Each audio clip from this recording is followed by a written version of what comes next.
So today we have a real treat. This is our first standalone Petit Verdot. Yeah. This is actually the 18 Petit Verdot from Hidden Springs. It just came along a little bit before the 17. I'm not really sure why. We did everything the same, but the 17, as is typical of Petit Verdot, has a lot of tannin.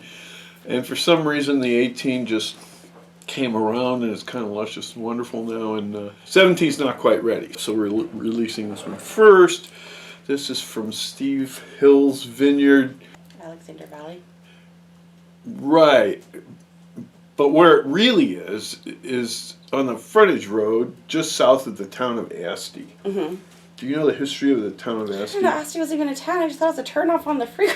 No, it's a real town. It's a very small town, but it also is where the Sonoma Co-op was, which is now owned by, who owns it now? Constellation or Gallo, one or the other. Giant winery, tiny little town, but it was also home to Pat Paulson's winery that Monty, his son, now runs from Berkeley. But the neat thing was that Pat Paulson actually bought the town. Oh. So he actually literally owned the town of Asti. So anyway, that's where you get off at that freeway exit, mm-hmm. and you go south about a half a mile, and there he is, just up and over. So anyway, that's where we originally got our Petit Mulsanne the first year. Yes.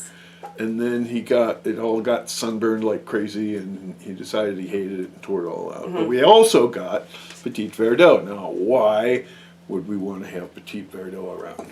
And the answer is Petit Verdot is a wonderful blending wine. Mm-hmm. In Bordeaux, it's one of the 5 Bordeaux varieties, but it's big and lush and inky, but it's also kind of stupid. So most Petit Verdot, you put it in, it's somewhere around 1 or 2%, and it adds this round lushness to that texture. And you almost never come across a Petit Verdot that's worth bottling on its own. But this one is. and I'm just so excited about working with this vineyard. So let's get into it. I'm going to use my new corkscrew that I bought for myself, because the one I had with the little wheels on it that I used to carry through the airlines. Yeah, I was going to say, I know we've lost quite a few through the airlines. TSA took it away from me. And tend to do that. And it's a TSA approved corkscrew. Oh, and they took it away. They took it away anyway. Those thugs. So look what I got. Another TSA. Oh, that's heavy. TSA compliant. It says it right on the corkscrew. It's really compliant now. Yeah, and it doesn't look like a compliant. It looks just like this, right? Yeah. Well, this has a little knife here. Oh, well, that one does too, doesn't it? No, it doesn't. Oh, that's where they get knife. you at. No knife. There's a little wheel here for cutting off the... Guess you can't really harm someone that way. I really wouldn't want to hijack a plane with that thing either. You wouldn't get very far. Yeah. So anyway, let's get into this thing. This is my first time using this, and you'll note there's the beer bottle opener. Oh, gotta like those 2 for 1s. Not so this can be double jointed. Or can you lazy like you just get twist top ears?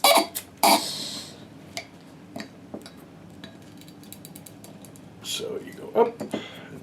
That's what I mean by double jointed. Mm-hmm.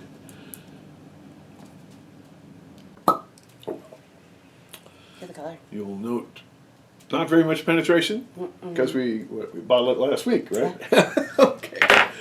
All right. So you don't want to get this stuff on your clothes. With the white. Oops. And why don't I shut up for a second here, and you can just go ahead and tell me what you see. I do like the color. That's beautiful, isn't it? It's definitely Sandra's favorite color, kind of color. Ooh.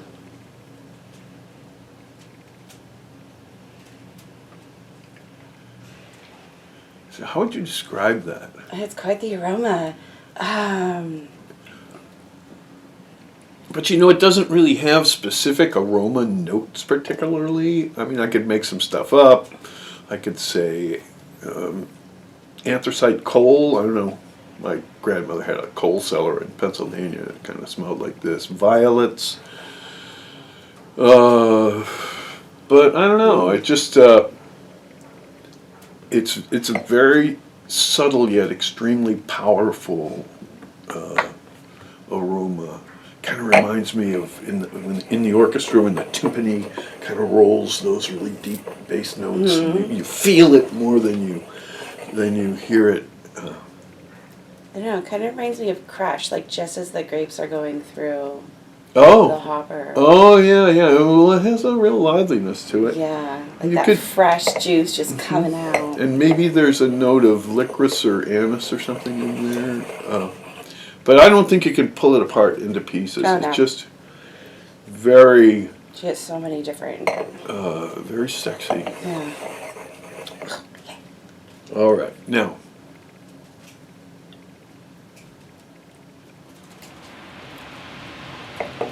Just a boatload of tannin, but I call these tannins oily. Yeah. You know, they're not harsh at all. And that's why we decided to bottle it, because it was so...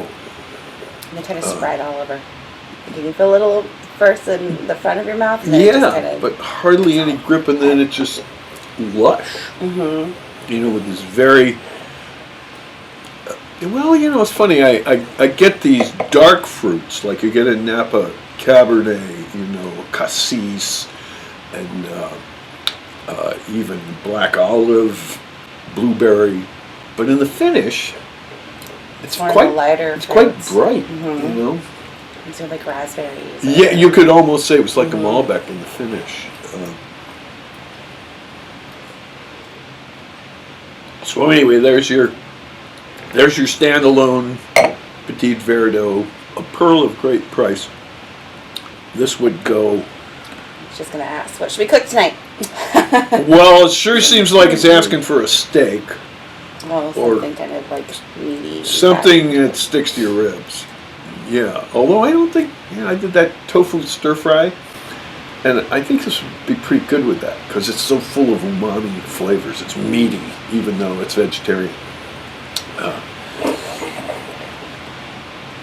And as for music, I think it'll work like a Cabernet. It'll like Beethoven's Fifth and the Doors and stuff like that. I can see that. It's very All yummy. right. All right. You know, I put this into Taste Street. I've got to show you. They have this computer-generated, AI that analyzes wines, and they said no one will buy this wine. According to our computer hates this wine, Oh, their computer sucks. and I just think, yeah, that computer's pretty stupid. This is really nice. It's not your, But it's usual Petit Verdot. yeah. I don't know. I don't know why that happened, but I was a little worried till I went back and tasted it. I said, "What are you talking about? This is fabulous." And again, I think it's a real good example of our slogan of affordable profundity. Well, and I'm sure the computer's taste buds are not up to ours, so. Apparently not. Yeah. So, well, we hope that, of course, our WineSmith friends enjoy it as much as we are. They generally do.